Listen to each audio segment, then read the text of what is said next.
Sejak dianugerahi tawaran untuk menjadi tuan rumah Piala Dunia 2022, Qatar telah hadir dengan segala ambisi pembangunannya. Tidak tanggung-tanggung, si tuan rumah bahkan telah gencar mempersiapkan berbagai aspek, termasuk fasilitas stadion, hotel, dan berbagai infrastruktur lainnya sejak tahun 2010. Kali ini, Data Fakta hadir untuk melihat seberapa besar harga yang harus dibayar untuk Piala Dunia kali ini. Piala Dunia termahal sepanjang masa.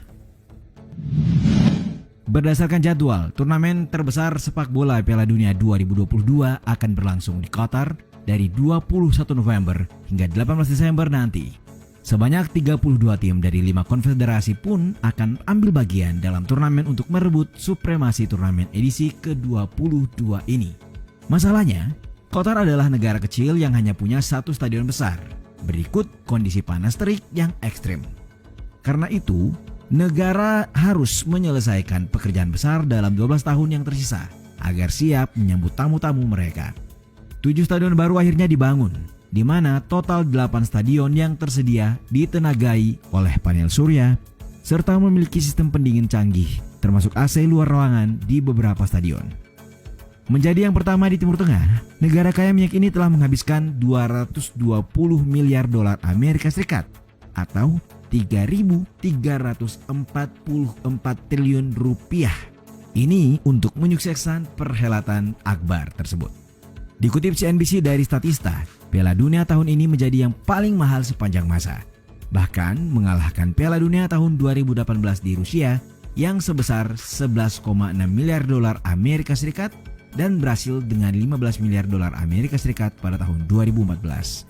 Melalui sebuah keterangan, CEO of FIFA World Cup Qatar 2022, Nasser Al-Khater, 12 tahun terakhir, negaranya benar-benar sibuk dalam membangun ekonomi, terlebih dengan adanya Piala Dunia. Catatan hitam pekerja migran. Satu hal yang penting untuk diketahui, ternyata harga yang harus dibayar di sini bukan hanya tentang uang. Sebab dibalik kemewahan dan dukungan para selebriti, tuduhan korupsi dan pelanggaran hak asasi manusia tidak luput dari perhatian. Bagaimanapun, upaya Qatar dalam menjadi tuan rumah Piala Dunia tahun 2022 dihubung-hubungkan dengan kematian ribuan tenaga kerja asing. Berdasarkan temuan Guardian pada Februari 2021, terungkap sedikitnya 6.500 pekerja migran berguguran sepanjang durasi pembangunan megaproyek. Sementara dokumen dari otoritas Qatar dan pihak-pihak yang mendukung terkumpul data kematian sebesar 5.927 migran asal India, Bangladesh, Nepal, dan Sri Lanka selama 2011 sampai 2020. Ditambah 824 korban jiwa dari Pakistan antara tahun 2010 sampai 2020. Faktanya sudah sejak lama Qatar bergelut dengan persoalan HAM, terutama dalam hal ketenaga kerjaan. Ya, ini terkait dengan sistem kafalah yang mengatur hubungan antara majikan dan pekerja, serta disebut sebagai bentuk perbudakan modern.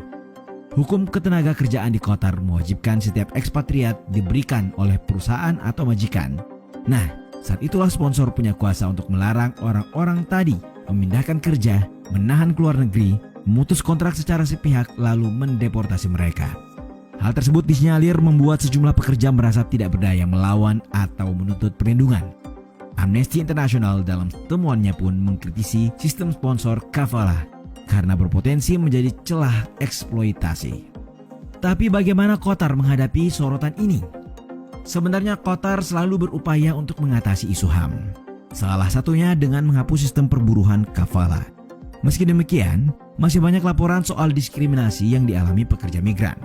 Sebagai contoh, pada tahun 2019, Guardian dalam laporan terpisah menyorot korelasi antara kematian ratusan pekerja setiap tahunnya dengan kondisi panas ekstrem di Qatar. Terlebih, suhu udara bisa saja memuncak hingga 45 derajat Celcius selama 10 jam saat musim panas. Otoritas Qatar sudah meregulasi pada jam-jam tertentu pekerja dilarang bekerja di bawah terik matahari langsung. Namun, Guardian menemukan di luar jam-jam terlarang pun pekerja masih